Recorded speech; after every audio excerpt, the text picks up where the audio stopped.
السلام عليكم ورحمة الله وبركاته أصحابتك وحرين جنال كمركة للسودة وذا هدي هذا مهسنتين ما أنت وترادو سجالي لباتنك بيش أبريل أفراد سنة كلابا كون iyo 5 muuqaalkan waxaan rabaa inaan idin kula wadaago Donald Trump shalay wareegtada uu saxiixay oo quseynaysa wadayaasha ama darawalada gawaarida waaweyn ee xamuulka ee gobolada Mareykanka isaga goosha ee taraagyada ah taasi oo ah luqadda Ingiriiska qofkii aan aqoonin in uu leesinkiisa uusan sii haysan doonin arintaasi ayaan idin la wadaagayaa iyo sidoo kale doorashadii ka dhacday wadanka Canada uu xisbiga liberalka uu ku guuleystay hadalkii uu jeediyay Mark Carney oo ra'iisul wasaaraha soo socda noqonaya muxuu ka yiri Trump iyo qorshihii uu ku damacsanaa inuu wadanka Canada kula wareego degniinta uu jeediyana maxay tahay codkiisa ayaad daawan doontaan arrimahaas ayaan rabaa inaan idin la socodsiiyo balse marka hore soo dhawaada madaxweyne Donald Trump ayaa shalay waxa uu saxiixay wareegto uu ula gol leeyahay wadayaasha gawaarida waaweyn ee xamuulka ah ee taraagyada loo yaqaano oo badeecada isaga kala gudbiya gobolada Mareykanka haddaba aqalka cad website-kiisa wareegtadii ayaan ka soo qaaday waxaan rabaa inaan idin la wadaago qaabka wareegtadaasi uu madaxweynuhu uu u soo saaray iyo luqadda Ingiriiska sida ay muhiim ugu tahay wadayaasha gawaarida waaweyn ee taraagyada ah markii hore waxaan ogeyn in qaar ka mid ah gobolada Mareykanka ay sharciyadaasi soo rogayeen sida hadda gobolka Arkansas oo kale oo 14 bishan gudoomiyaha gobolka ay saxiixday laakiin hadda federaal ayaa laga dhigay meel kasta oo lagu istaajiyo waxa ay noqon kartaa hadii luqadda Ingiriiska aad communication ku sameyn wayso in laysinkaada la dowladda federaalka ay ka qaadan karto gobol kasta ayayna noqon kartaa haddaba wareegtada aqalka cad ay ka soo baxday madaxweynuhu shalay galinkii dambe waliba galabtii ayuu saxiixay waxaana madaxweyne Donald Trump uu sheegay inuu dhaqan gelinayo sharciyada badqabka wadooyinka gaar ahaan truck driverska gawaarida waaweyn kuwa wada waxa madaxweynuhu dhaqan gelinayaa luqadda Ingiriiska in uu qofku yaqaano for safety badqabka darteed waxaana madaxweyne Donald Trump uu saxiixay wareegto uu doonayo in qoysaska Mareykanka ah iyo waliba wadooyinkaba uu uga dhigo mid ammaan ah oo badqab ah sidaas darteed dadka wada gawaarida waaweyn ee xamuulka ah in ay yihiin kuwa u qalma inay gawaaridaasi wadi karaan luqadda Ingiriiskana ay ku hadli karaan amarkan marka waxa uu ku amrayaa in xogayaha ama wasiirka wasaaradda gaadiidka in uu ka laabto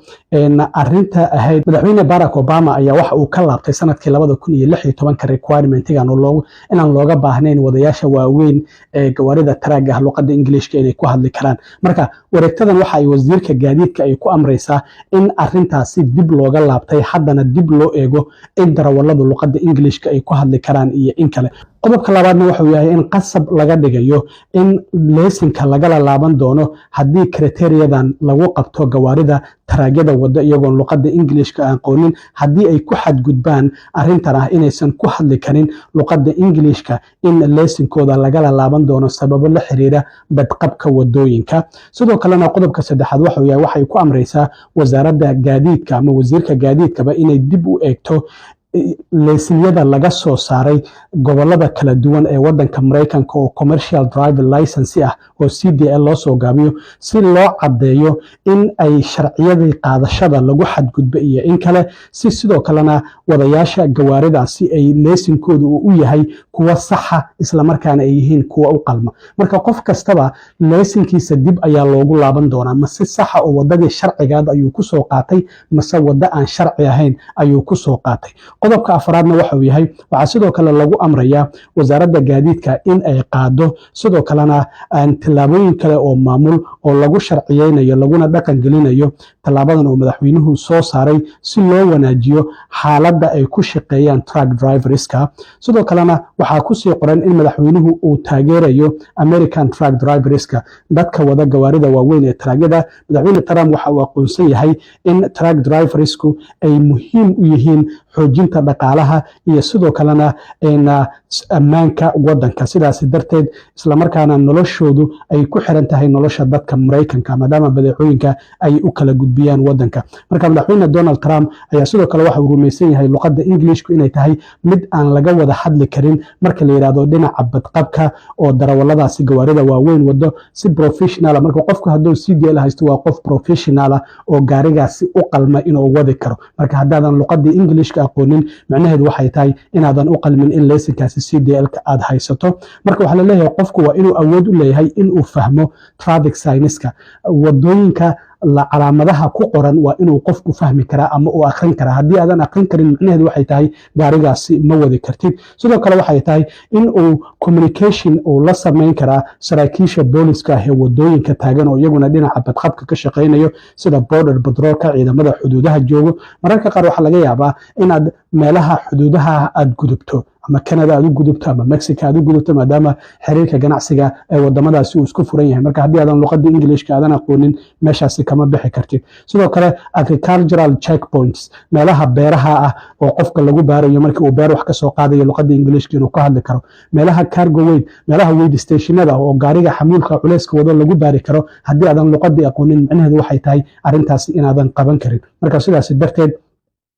ayaa muhiimaddu waxay tahay qofku xitaa inuu feedback bixi karo oo sidoo kalena uu directionska uu aqoonsan karo luqadda Englishka wadadan intay u leexatay intay u baxda. marka arrintaasi waa arrin muhiim ah. waxaa sidoo kalena sharcigan uu yahay federal law waxaana uu qasab ka dhigayaa dadka commercial vehicle driverska oo gawaarida traaga wada inay aqrin karaan kuna hadli karaan luqadda Englishka waliba si ku filan. arrintaasi darteed ayaa loo baahan yahay Obama talaabadii uu soo rogay sanadkii 2016 uu dib uga laabtay in arrintaasi hadda dib loo dhaqan gelinayo. sidoo kalena waxaa looga arrintan ay soo baxday marka la eegay in shilalka baabuurta dhimashada Mareykanka 120 qof maalin kasta ay ku dhintaan shil baabuur. marka maamulka Trump waxa uu leeyahay waxay ka go'an tahay inuu dhaqan geliyo sharcigan si loo ilaaliyo ayuu yiri badqabka darawalada wada gawaarida taraagyada ah. sidoo kalena gawaarida baabuurta kale ee wadooyinka la isticmaalaysa passengerska dadka shacabka ee wadooyinka la isticmaalaya waxaana loo baahan yahay sidoo kale qofku gaariga taraaga wadayo inuu u qalmo isla markaana luqadda Englishka uu ku hadlo taasi oo ah the national language. Trump sidoo kale waxaan ognahay bishii March ee 3aad koodeedii inuu luqadda Englishka u aqoonsaday luqadda qaranka ee wadanka the national language ayuu u aqoonsaday markii wareegto uu soo saaray sida hadda hoostan aad ka aragtaan uu leeyahay madaxweynuhu waxa uu saxeexay wareegtadaas uu aqoonsanayo Englishka inuu yahay the official language of the United States luqadda rasmiga ah ee wadanka Mareykanka. waxaa sidoo kale jiri doonta in wasaaradda gaadiidka ay xoojinayso wadooyinka lagu aqoonsan karo darawalada luqadooda Englishka iyadoo dib loo eegayo driver license-gooda. qofka ku xadgudba ayaa la leeyahay sharciyadan waxa laga qaadi doonaa traaga iyadoo sidoo kalena la badin doono inspectionska baaritaanka in boolis uu iska istaajiyo ayaa laga yaabaa adigoo traag wado kadibna uu arko sida aad luqadda Englishka communication ugu sameynayso maadaama hadda federal laga dhigay. haddii aad aqoon wayso laysankaada bartaasi ayuu ku jabinayaa waxauna ku leeyahay qof meesha kaa qaado waa inaad wacataan. waxaa sidoo kale dib loogu laabanayaa sax ahaanshaha laysinada la soo qaadanayay sanadihii ugu dambeeyay oo dib baaritaan wasaaradda gaadiidku ay ugu sameyn doonto. dad baa laga yaabaa in wadooyin fudud ay u mareen dadna sidii sharcigaada ay u soo qaateen. arrintaasina sidoo kale baaritaan ayaa lagu sameynaya. hadda laga soo bilaabo sanadihii 2019 ilaa 2024 shilalka gaadiidka taraagyada gaar ahaan ay geysanayeen dadka ku dhintay marka la eego 2019 1,600,000 ayay kor u dhaafayeen. 2020 1,700,000 ayay kor u dhaafeen. 2021 1,900,000 ayay kor u dhaafeen. 2022 ilaa 2024 2 milyan ayayba kor u dhaafayeen. arrintaasi darteed ayaa marka waxay tahay in hadda sharcigan uu maamulka uu Trump uu u soo rogay. dhinaca kale haddii intaas aan ka gudbo arrintan oo luqadda Englishka ay tahay qofku at least in uu shahaado haysto ama luqadda Englishka haddii uusan haysanin inuu yahay qof ku hadli kara oo wixii la weydiiyo ka jawaabi kara waxay tahay traag waa wadi kartaa. laakiin hadda wixii ka dambeeyo arrintan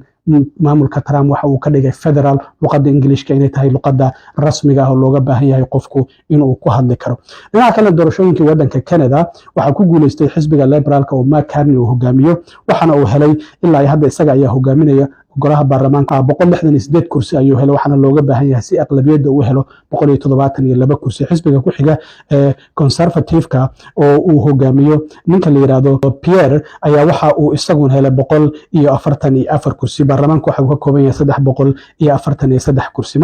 markii uu ku guuleystay ayaa Mark Carney uu la hadlay shacabka wadanka Canada waxaana uu yiri sidii aan muddooyinkii ugu dambeeyaba aan ka digayay madaxweyne Trump waxa uu doonayaa dhulkeena kheyraadkeena iyo biyaheena laakiin arintaasi ma dhici doonto ayuu yiri waxaana uu sheegay sidoo kale in xiriirkii labada wadan ee muddada ka dhaxeeyay uu dhamaaday sidaas darteed waxa uu sheegay in sidoo kalena in ganacsigii xurta ahaa ee labada wadan ka dhaxeeyay ilaa iyo dagaalkii labaad ee adduunka isaguna uu dhamaaday waxa uu yiri arintan waa murugo laakiin waa dhabta runta ee hadda jirta waxaana uu sheegay inuu wax kasto awoodiisa uu sameyn doono sida wadanka Canada uu u hogaamin lahaa waxaana uu sheegay qof kasta oo i doortay iyo qof kasta aan i dooranba si wada jir ayaan ugu adeegi doonaa isagoo arrimahaasi ka hadlayay Mark Carney waxa uu yiri As I've been warning for months, America wants our land, our resources, our water, our country. Never. But these are not idle threats. President Trump is trying to break us so that America can own us. That will never ever happen. We are once again at one of those hinge moments of history. Our old relationship with the United States, a relationship based on steadily increasing integration, is over. The system of open global trade anchored by the United States, a system that Canada has relied on since the Second World War, a system that, while not perfect, has helped deliver prosperity for a country for decades, is over. These are tragedies, but it's also our new reality. We are over the shock of the American betrayal, but we should never forget the lessons. But you're going to take us forward. We have to look out for ourselves. And above all, we have to take care of each other. And my message to every Canadian is this. No matter where you live, no matter what language you speak, no matter how you voted, I will always do my best to represent everyone who calls Canada home. هذه هذا ومحسنتين أصحابتها إنتان مركلة كل مدونة وصاحبكين علم وارو إذن للسدائيو نبت قليو